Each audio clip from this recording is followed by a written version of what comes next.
Ngi na liang jangi ka Jaintia Student Union Seng kami ngila late tur siya Deputy Commissioner West Jaintia Hills District nagabenta ban yakhun ya ka hok jong kita ginong snong kibadon hatay po lapangap ti haga arpundru trik jong banai pendru arjar arbo san nile kendo ya I sar preston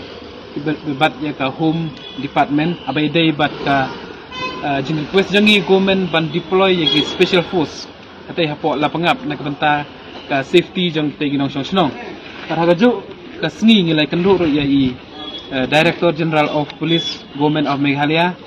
ban bu kan ju ke sithi sa government nakabenta ban pan ya gini ki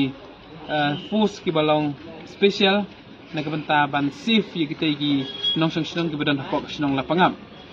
te mentag singi hedin bangilai daplet tour sin sports secretariat yang EDC ila khot yangi bat ngilayo ya galat ban ya kendo ya Deputy Commissioner nakabenta ban submit ya kanika ultimatum for the immediate security for the people of Lapangap. Ti hadin bangila ya kren bat I Deputy Commissioner ngala request ban bu ya kini ki SF10 ban nagaliang jong Deputy Commissioner ila pha conform hai EDC paka don sisa ne SF10 nagaliang jong ki Assam hati hapo jaka ya kajia. Hadin ba EDC ila phone sya sai sama outpost dan liang jong polis kil confirm bagi don sisa ki special force ki badon hakatai ka jaka bai kajia hakap hadeng ka ki penar bat ki karbi dan liang I Deputy Commissioner ila ai ka assurance ba in tho no sa government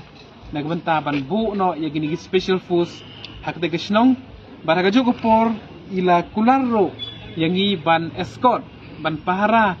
ya iway pa iway inong snong bat kamtam tu kinong snong ibom pat pendep ya ka thung ba ibom la ban pendep ya ka ni ka thung katep nagbata kati inong snong bat ila kularo yangi ba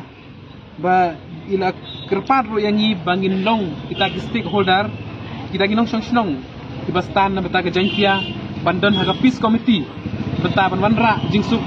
hapdeng ikarbi bat ki penar nagabenta ka future solution jong kini pending border issue ti ngi nang Jaintia Student Union ngi dadak daga jing snow comment